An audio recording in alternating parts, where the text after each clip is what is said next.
What's up guys, Rob here with the first of hopefully a series of videos we're calling On the Ground with the Am Side. So today we are joined by Scott Stokely. Scott, how you doing? I am doing fantastic. How are you doing? I'm good. I mean, it's sunny in Manchester, which is, I mean, you've just rocked up, but that is a bit of a rarity. I think statistically it's one of the wettest places in the UK. I know you think you've had blue skies the whole time and you're extremely lucky. No, I don't. I call BS. I'm sorry.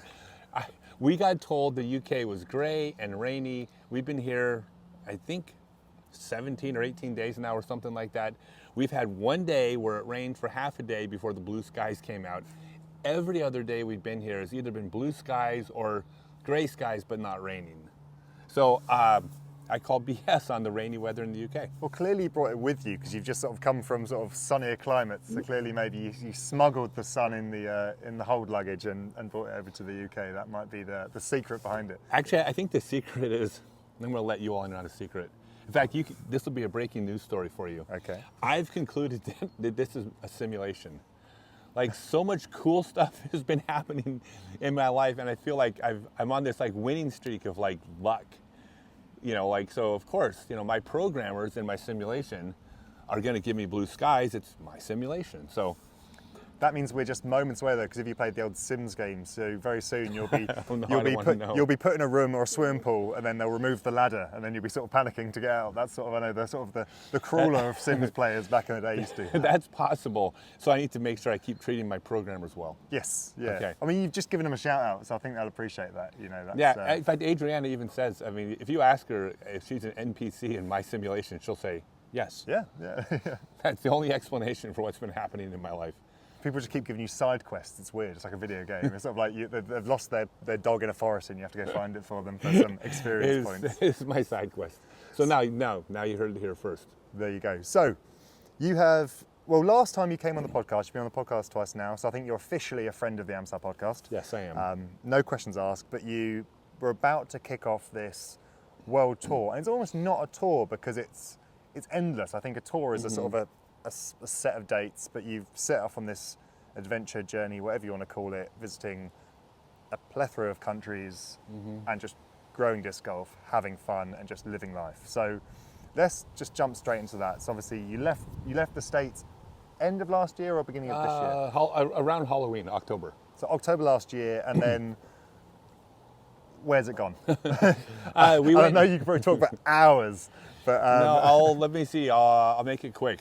Australia, New Zealand, Singapore, Indonesia, Malaysia, Cambodia, Thailand, Japan, England, and Wales.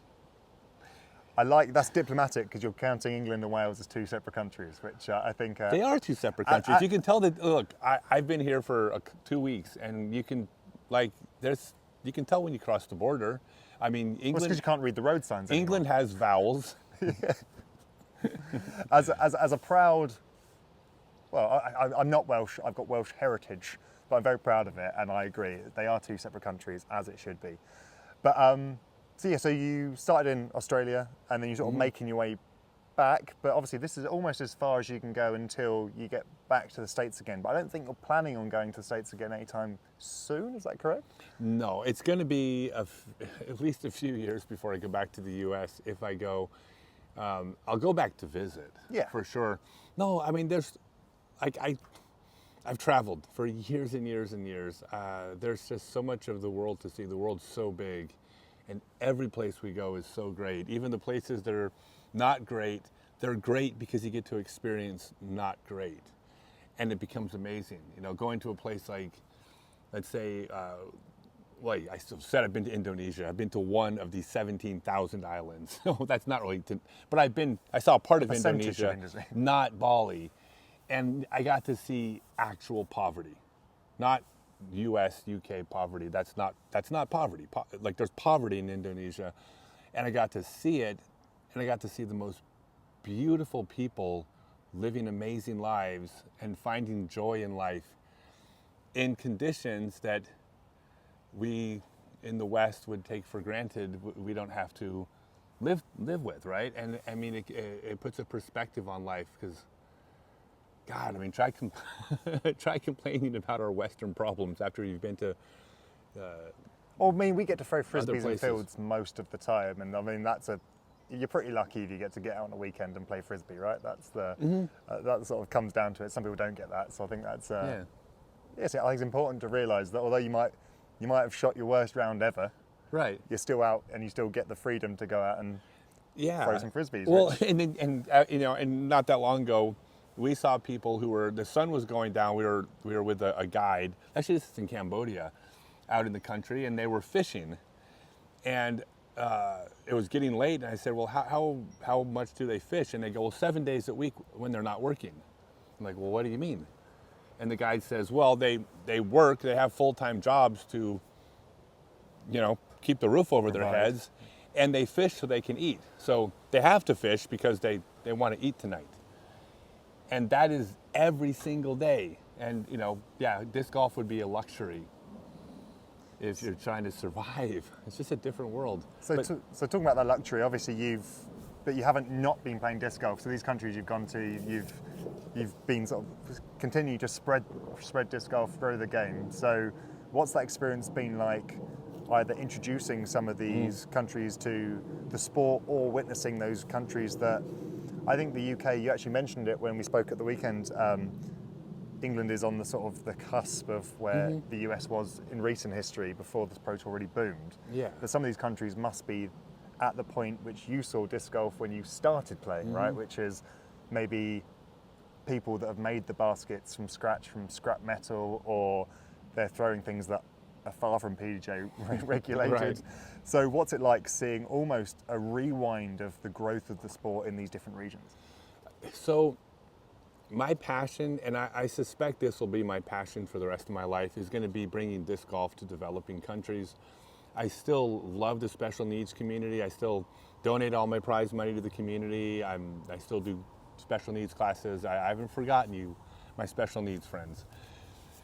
But there's more. I have more hours in the day. I can do stuff. And developing countries need disc golf because they deserve the same joy that you and I feel from this beautiful game. And I absolutely love it.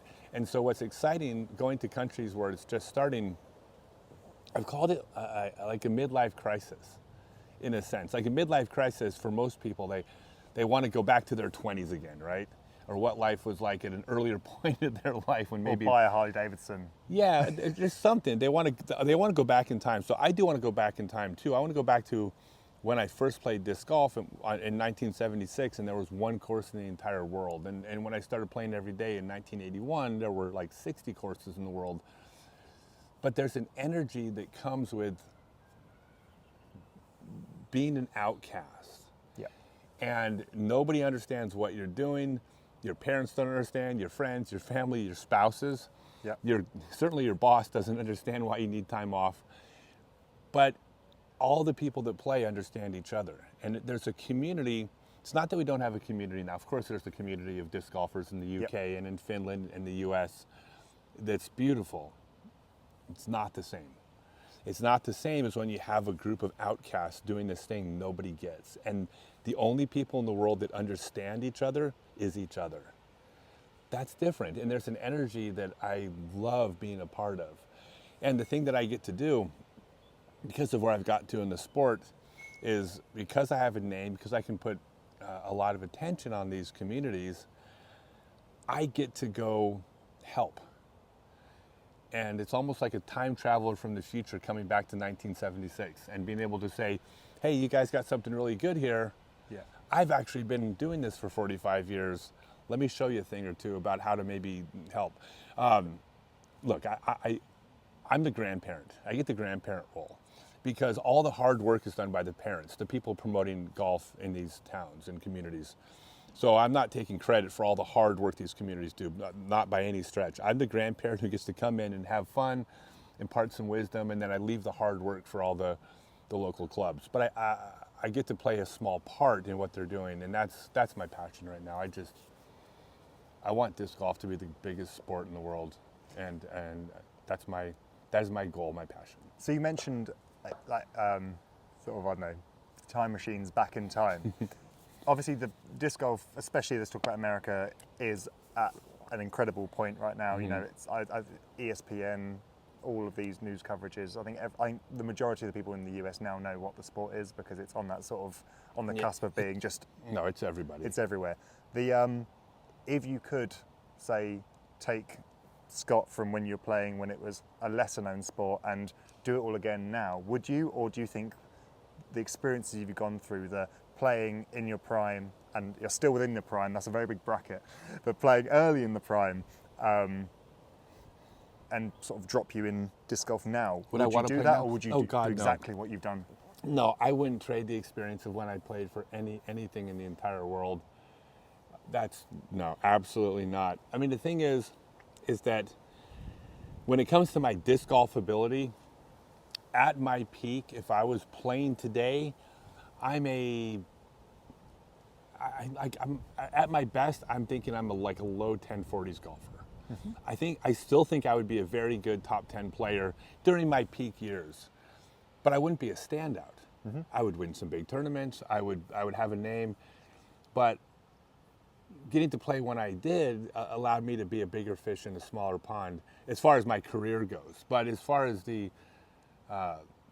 forget career. I don't care about that. Like the community, the people I played with, I would never trade getting to play disc golf in the old days for now. I mean, I don't care about the money. I make great money now. You care about the really short shorts that you guys had on. Oh my God, we were so sexy. It was it was the short shorts, but the long socks. You know, it's gone the other way around now. No, it was. I mean, you would not believe how sexy we all were back in the early '80s with our short blue jean cutoff shorts. I've seen clips of the Rose Bowl stuff. You know, that's just shirtless guys in short shorts and long socks. It was amazing. It's a look. But no, I wouldn't trade that for anything in the world. I wouldn't trade my experience. I don't want to. I love where the sport is now. But I'm not driven by the same things as other players. Yeah. Look, I get why there's reasons it's better to be a disc golfer now than in the old days as far as your just pure disc golf career. But no, I wouldn't trade it for anything. Awesome. Well, you mentioned there, so you mentioned that you're obviously doing work with people with disabilities. You donate your winnings to various charities that work within that field. Actually, if you go back and listen to our Christmas episode, we did a naughty nice list. Now, I won't drag up who was on the naughty list, but you're very much on the nice list because of the work you do with donating your winnings and really sort of championing those charities and the work they do. Now, not to bring the tone of the video down, but obviously the tournament we've just had, the winnings aren't going towards disabilities, they're going to a different charity. I don't know if you want to touch on that quickly. Of course. Because obviously there was a loss in the community, which I think is important that as many platforms talk about. Yeah, and there's actually multiple losses in the community. A dear friend of mine, John Baldwin, the 2011 Masters World Champion, took his own life. But that does not mean that it is a bigger loss than the other players that took their own life who didn't have world titles. Certainly, none of them are bigger losses than anyone out there. So I'm not suggesting that just because he was a world champion, it's more important. But he did have more recognition, so more people were aware of him. So it's just bigger news, I guess, but not a bigger story. Well, I know being on Team DGA, he was with DGA, and I know obviously I'm new to the team, but there's people within that team and that community which have been posting a lot over the last week or month because, you know, it came out of nowhere, and it's never a nice thing to talk about, but I think it's important too. It didn't come out of nowhere. And this doesn't mean there were signs. It means when you have someone who struggles with depression, it can be a surprise, but it should never be a total surprise because you're aware of this mental illness, but none of us are inside the other person's head. You can't know. And actually, we did an entire episode on my YouTube channel, if you search for Scott Stokely Depression, where we just talked about depression. You know, but one of the things that I talked about was that I want every single person that knows him to not feel guilt, because if a person is crying out for help, they're going to give you signs because they are crying for help. But if a person is set on taking their own life, they're going to try to prevent you from seeing inside. Yeah. Right? You will interfere with what they are going to do, and so people can hide it very well. So, but it doesn't mean it's a surprise. If someone suffers from depression, it's never a total surprise. I mean, Depression's a bitch. Absolutely. So I donated my UK winnings for my UK trip. It's going to go to UKSP, which is United Kingdom Suicide Prevention. John Baldwin's mother, I asked her what I could do or what people could do, and she said to donate to local mental health organizations is what she said in John's name. So that's just what I'm doing. That's great. I think, I think when you came on the show and you multiple times mentioned that this is the thing that you're going to be doing with all your winnings, obviously across multiple charities, that's just something that, like you said, you've been lucky with the sport. You know, your life's at a point now where you're able to do that, and I think that's really incredible. Well, this is what, I tell everyone this. This is not like just pure altruism on my part. I'm not taking food off my plate when I donate my prize money. My business is successful, which allows me to do it, but don't give me too much credit for it. I'm proud of doing it, but at the same time, there's people that give far more than I do. Exactly, but I think the little things need to be talked about, and I think it's really honourable. I think, we're not talking about PGA Tour winnings here. It's not 4 million for a win, but I know it's a really great thing you're doing. But I think it's more we said that. But let's go back to your trips. You're here in the UK. Disc Golf UK. We will say.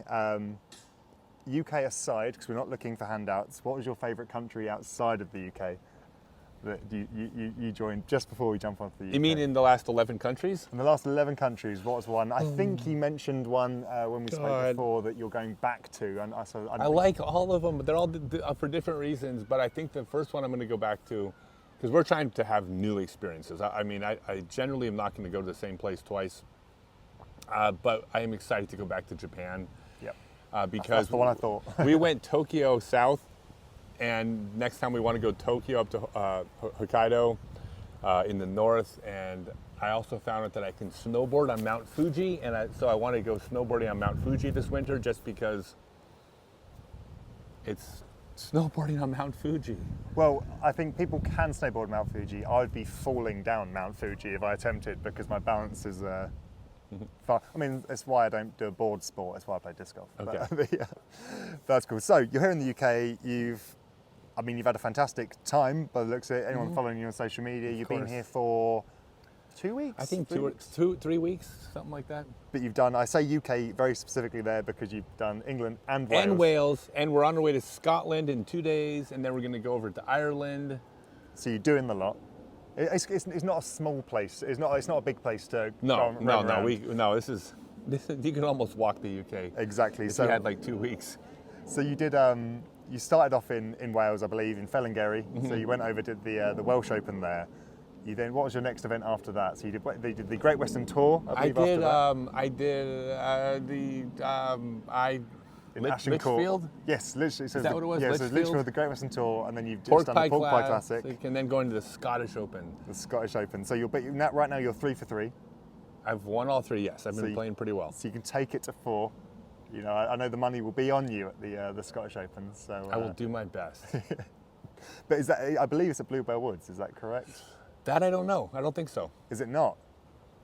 Okay, so there you go. That's a miscue on me. Yeah, but Scotland has some beautiful courses. But I just talked to a person. We're going to go up to, is it Inverness? Is that right? Yes. We're going to do a clinic in Inverness the day after the Scottish Open. Okay. And then my plan is, so have you followed my world's longest holes? Yes. Yes. So I think I'm going to play a 12-mile long disc golf hole on the Isle of Skye. Okay. And I think that's our plan after Scotland. And then we're going to go to Ireland and go see Ireland. Is there a guess on how many throws that's going to take? Is there a sweepstake? Is there? No, it all depends. Surely there's got to be a giveaway for that, sort of. That's actually a good idea. No, so when I did it depends. Like when I was in Tasmania, if you got off the dirt road, you were in like thick stuff there's things in there that can murder you. Yep. And so, not really, Tassie's pretty safe, but I was throwing 40 and 50 meter throws. Me and Atticus, a kid that did it with me, we're throwing like 40 meter throws to stay on the road. So we took like 400 something shots. But when I did a hole 11 miles long across Death Valley, and there's nothing out there but sand and rattlesnakes. But yeah, they tell you when they're coming, so I wasn't worried.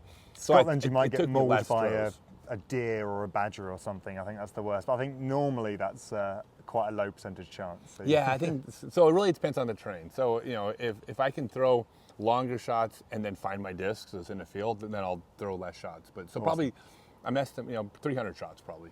Awesome. 300 drives. Well, there you go. And then the other thing you're doing here in the UK, so you're not just playing, because so you're exploring, you're playing tournaments, but also you're doing clinics. A lot of the time, these have matched up with the events that you're playing, which has been great, because you've got the disc golfers there. And then I came to a one at the Pork Pie Classic, which you mentioned this new technique, putting, I think it was, which I'm definitely going to give a go. It's called putting. Putting, Yes. yeah. So I think that sounds like it's going to help. Putting will be part of the game someday. Okay, it sounds like it's up and coming. So we're going to do a challenge video in a bit, and I might try and integrate it into the game, and that might give me the edge. Who Sounds knows? good. But no, the clinic for me was extremely useful. That's not me just saying that because you're sitting here. But I think what you said, I'm not going to give anything away in the clinic, but you say it's you throwing out a lot of information, and then it's sort of up to you to pick up things. So you might pick up everything you say might be golden, or there might be just 2 or 3 things. But even if those 2 or 3 things aren't considerations that you've had before, they're going to be extremely valuable. I know for me, there was at least 4 things which I immediately, probably wrongly the next day during competition, tried to change up and consider, which maybe I should have, doesn't work. maybe should have stuck with my game and then gone to the field. But yeah, I think there's huge amounts of value. We're here in Manchester. You've got one here tonight, so that's already been. But yeah, how's the reception of the clinics been so far? It's fantastic. So the turnouts have been good. I mean, the weather's been nice. I don't put expectations on the clinics. I mean, I advertise the clinics. I show up. I do them. If there's 10 people, if there's 100 people, I do the exact same thing. I treat them exactly the same way. Yep. It's kind of one of these nice positions I'm in now, which is I'm not so much worried about the money. Like I'm making plenty of money, so I don't have to worry about, oh my God, I didn't sell enough discs, or I didn't, like I'm comfortable now, which is so funny to say as a professional disc golfer, but I'm comfortable. So I don't have to worry about anything other than just having a good time and teaching disc golf. In fact, I would love to plug, even if you come to one of my clinics, it's 2 hours. I mean, they're gold. I'm so proud of them. Can but confirm. I have a 6-month online Become a Complete Disc Golfer class, which is a 6-month class, several live classes a month, an unlimited number of professional form reviews. Very important. So that's, the clinic is just me giving information. The form reviews is where you're posting either me or my trainers, usually the trainers, but occasionally me, will give you feedback on the forms. You go work on the thing, you post again. It's a step-by-step process. I mean, if you look at the Pro Tour, or actually even your local course, and you see the skinny 15-year-old kid that can throw a mile, and you're like, why the hell can't I do that? Like, I'm stronger than them, I'm bigger than them, I'm probably more coordinated than them even. But it's because it's technique. It's all about technique. So physically, if that kid can do it, the kid with like no muscles, gangly little kid can do this thing, you physically can do it too. They just have better technique than you. So everything about my class, I mean, it's my life's work in teaching disc golf. I'm so proud of it. But go to scottstokely.net. You can read about it. In fact, a week from tomorrow is the backhand portion of the class starts. And then it's going to be another 6 months before the backhand portion comes back around. So if you want to get in on the backhand, you kind of got to sign up now. Well, I don't know when this video exactly is going to go out. Sign up before this video comes out. Before this video comes out. But this last weekend, so it's a timestamp for anyone watching, Emerson Keith just won the OTB Open. And that's exactly what you're talking about. I mean, it's a 12,000-foot course, and he's probably the shortest kid on tour. He probably is the shortest guy on tour. I know Big German easily 500 foot off the tee pad. And there's a reason that Paige Pierce would outdrive pretty much everyone that I've ever played disc golf with. I think it's technique. It's all technique. I feel like I have been lucky because I'm 6'6". My bad form isn't as bad because I've got gangly arms and I can maybe get a little bit further than someone smaller. But like I've noticed that just changing things up, man, the difference is incredible. Well, here's how I like to look at it. A 7-year-old cowboy or cowgirl can crack a bullwhip. Like a 7-year-old can take a piece of leather and make part of that leather break the speed of sound. all because they use proper technique and because physics is your friend if you use it correctly. Yeah. And toss a bullwhip to the guy coming out of the local gym that's never cracked a bullwhip before, they're not going to crack it right away. Like, it is not strength, it is not age, it is That's technique. not a promise, though, that if you come to your clinic or to your online class, you'll be able to break the speed of sound with a disc golf disc. I think you just need It's the a small print. promise that the day after I leave, after it's too late to get your money back, you will break the speed of sound with a golf disc. Amazing. That's a promise. That's a non-money back guarantee. That's a non-money back guarantee. Brilliant. Well, so where you've been, where you are, you mentioned that you're looking to go back to Japan, but sort of where are these sort of, what's the next steps? You've got a few days left in the UK. So we got here. So the plan is I got 3 months. In 2 weeks, I'm going to spend 3 months traveling around Europe, doing the whole European, the European tour. In an RV, so you got a bit of comfort. In an RV. And then after, I will be, I'm not sure, but it looks like we may either go back to Japan to go see the leaves change for the fall, or Yes. depending, we may actually get to go spend 2 more months in Spain if we get an exemption to stay in one country for 2 months. If we go to Spain, then hopefully we get to play the European All-Stars and the other European. There's 2 European events. That's there. the one in Mijas, I believe. So I think we're actually looking to go out there. So my maybe God. there's another short form interview to be had It would there. be so much fun. But then after that, that's when the other work begins. As of right now, I'm scheduled to go to India to spend a month in India talking to a bunch of local politicians about bringing disc golf to India. I'll be doing it with the Heiser Flex Disc Golf. They make a bag and a rangefinder. And hopefully spending a month over there with them, and then back to Southeast Asia. I've been invited to go to Madagascar. I really want to go to Madagascar. That's the one with all the talking animals, right? Yes, and they're all animated. Yes, yeah. Yeah, I've heard it's amazing. They can't actually hurt you because they're cartoons. And they all sound like sort of David Schwimmer. It's amazing, Yeah, right? it's As long as they a don't lot of sound place. like Jack Black. No, that's the pandas. That's a different part. Yeah. I would love to be a multimillionaire because I was funny for 8 minutes 20 years ago. Wouldn't that be amazing? I'm working on it. This is the start. I got to figure out the angle on that one. If we've somehow managed to get 8 minutes of comedy in this, then that might be the start. So, but no, that's my plan. It's, hopefully, I've been talking to Qatar and Saudi Arabia about doing something over there. Still got stuff in Southeast Asia. There's a story I want to tell in the Philippines. I'm really excited to go back to the Philippines. So that's it. I mean, that's what I want to do. Has Christmas plans been made yet, or are you not that far in advance? Oh my God, no, I have no idea. But maybe Lapland. Maybe in Lapland. Surely if you're traveling, you got to go see Santa Claus. I can't go to the Lapland because my 3 months in Europe will be up. Okay, and you're on the naughty list, so I'm on the naughty list. maybe proximity. We've already established on the nice There's list. nobody fun on the nice list in the world. That is true, but you get you get Game Boys and all sorts of presents, right? One day a year. But and then also we got a project we're working on developing. You want me to announce something here? Do we have time? Oh, if you want to announce something, announce something. Well, not really announcing it because I've kind of teased this. It's something that I'm working on. I'm so excited about. So it'll take a minute. Please. So the biggest challenge facing developing countries, hands down, bar none. This is the holy grail of disc golf in developing countries. It happening is golf discs. Yeah. Golf discs are too expensive for developing countries. When you have a country where the average pay is $10 a day and a golf disc costs 3 days pay because of import fees and the sport will never take off there. Mm-hmm. Getting discs donated to these developing countries, as lots of organizations are doing, is fantastic. That's a great start. Mm-hmm. You got to start somewhere. But there's eventually going to be a ceiling on this. Now, the problem, biggest challenge with golf discs is that with manufacturing things in developing countries, I thought I was getting attacked by a dog. We are in Manchester. Hey, so the biggest challenge is that in these developing countries, you can manufacture a lot of things less expensive. Everyone knows about China and Bangladesh, and right?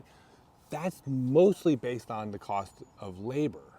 And maybe if they source materials locally. You want to get a golf bag made, don't make it in the UK, have it made in Bangladesh, it'll cost a lot less. Okay. Golf discs are, the plastics are petroleum based, and there's basically a global price for that. So it might cost $3 to manufacture a golf disc in the UK. It probably costs $2.50 in Bangladesh. It's not that much cheaper because the material costs are fairly fixed. So that's the biggest challenge facing disc golf is golf disc costs. Baskets you can source locally. Baskets can be made by hand. Baskets can be I've made. seen incredible ones. They can be made by creative. hand. Yeah, absolutely. So, and land, not all, but most places have land. Golf discs, everything. So I've been working with I've been working with a startup company in Indonesia that believes that they could possibly get golf discs manufactured in Sumatra, manufactured, warehouse, produced, shipped, exported, shipping costs arrive at the person purchasing them, marked up so the person can make a living selling golf discs and retail for $1. Wow. Now, these are not going to be competitive golf discs. And I assume they wouldn't be No, PDGA of course sanctioned. not. Of course not. These are not. No, they'll probably be PDGA legal because they'll meet the tech standards. Yeah. But there's not going to be consistency. I mean, look, these are golf discs for a specific purpose. Yeah. But if we can get these made, the barrier to entry on all these developing countries is just gone. Yeah. And I am probably more excited about this project than anything I've ever been involved with because, like I said, this is the holy grail. If this happens, disc golf can become global like that. And the best part of all, and we talked about this, is that if you are in Mozambique and you're a 13-year-old kid that actually is showing some promise, the manufacturers will get you quality golf discs. Yep. So none of this is a barrier to players competing on the world stage someday. There's a path to that. This is basically reduces the barrier to entry. Exactly that. So, for example, It's so exciting. if you're able to get a disc, by the way, I shake when I talk about it. Like, if this happens, my God, this changes the world. well, it's because, like, say, yeah, okay, I'm not going to try disc golf because it's 3 days' pay. Now it's not. Now it's $1 a disc. But then if it's you, an hour's pay. It's if you- 1 hour's work pay, which is that's in even someone without a lot of money, an hour's pay is in your wheelhouse. But then for a hobby. if you love it, then you say, okay, actually, I'm good at this, and then you use that disc. Then 3 days' pay in buying a whatever premium plastic, then that's not as much of an ask because you've already invested time into it, and then gradually you can build. But I think that's really important. That barrier to entry, because already in the Western world we talk about disc golf versus traditional golf being accessible Yes. because of the price. Yes. But then obviously you mentioned earlier about poverty, like having Disc that golf- next bar of access to entry that's Yeah. great. to I think was in about. Batam, Indonesia, talking about getting disc golf. I was on a ball golf course, an actual Jack Nicklaus designed ball golf course in Indonesia, and the owner wants to put disc golf on the course as well. Brilliant, right? But we were talking about how disc golf in Indonesia is ball golf in the U.S. It's still an elitist sport if the equipment costs us 3 Yeah. hours, 3 days pay, right, for a disc. Yeah, I don't. It's the equivalent of the same. Buying a premium driver is the same as buying a set of golf clubs. a brand new Titleist Yes. driver. Yes, but once that barrier is down, forget about it. Disc golf's going to take over the world. Awesome. Well, that sounds like an It's awesome amazing, project. right? Anything that I'm sure there's people can help in that in some way in the future. Oh, so- we'll let them know. Yeah, this is not a for-profit company. I am not No. involved in this company. In fact, I'll tell you a funny story. Well, I heard what this company was doing, and when I contacted them, I said, look, I want to be involved. I want to be deeply involved with your company. And they said, they're like, well, that'd be awesome. They're like, but what exactly does that look like to have you involved? And I told them this is how the conversation started. I said, before we even talk any details, well, the first question was, do you think you can get discs that retail for $1? And they said yes. They don't know. That's the goal. I said, all right. I said, okay, so the second order of business, and I'll put this in writing, I never want to draw a penny from the company. I don't need you to ever pay for a penny of my expenses. I will fund my entire involvement with your company just out of my business. I don't want a single thing from you. Please just allow me to help. And because this is not, the company needs to make enough money to pay someone to manufacture You know, to work in the warehouse and package and ship discs. I mean, it has to make some money, but not it. I don't want any money from it. Sounds as well. We're a while away from the next Christmas episode, but I'm sure that nice list has still got your name on it, so that, or you've got your name Well, on that's the because nice they don't list. know me. Well, from the outside looking, That's because you're not in the RV traveling around because the amazing parties we're gonna have and all the sort of German techno blaring and sort of the lights oh my flashing God, on the windows the of the RV. debauchery, yeah, it's gonna be awful. All yeah. the good stuff. Oh, it's a fun stuff. All the good stuff. Everything fun is naughty. Nothing fun is nice. Well, Scott, thank you so much for sitting down with us. We're going to go film some other videos. I'm sure they'll be filtered throughout our social media and whatnot. But thank you for sitting down with us. Thank you for what you're doing with the sport. Thank you for giving me a platform to talk about disc golf in Indonesia. Is there anything, because obviously sponsors, anything else, anything you want to plug before we go? This is the time. No, I can't stand my sponsors. They're the worst. Oh, free I stuff. refuse to plug. No, I'm just kidding. I think I'm probably going to get in trouble for that. Oh, it's fine. We can edit that. No, out. I got censor it. Don't edit anything for me. Like when you sponsor me, you know it's going to become every once in a while. I'm going to be absurd. I'm the bad boy. I'm the good boy, bad boy of disc golf. No, lots of sponsors if you follow me. Yes, go to scottstokely.net. My 6-month online class. That's the biggest thing. I mean, I'm so proud of this. If you take my class, you'll be better at disc golf. Like a lot better at disc golf. I'll give one more plug about the class. Please. I'm 53 years old. I throw backhands farther than most of the kids on tour. I throw my sidearm farther than basically all, or just about all, the kids on tour. 53 years old, and I'm completely injury-free. I don't hurt. Look, if you're an older player, as I am, I promise I know what I'm talking about. Injuries suck, and when you get older, like that, well, not only does it take the fun away, but it might even just prevent you from playing or succeeding. So you have to learn how to throw correctly if you want to play this game at a high level at an older age, for sure. Well, I can account for that. I've seen you throw the probably slowest, least glide disc in disc golf over 100 meters. Oh, the Berg? And it blew my mind. So that's... The Berg, it's meant to be thrown 100 meters. Brilliant. Well, Scott, until next time, I'm sure you'll be on the podcast very soon. I can't wait. And we'll see you Love guys later. Thank you.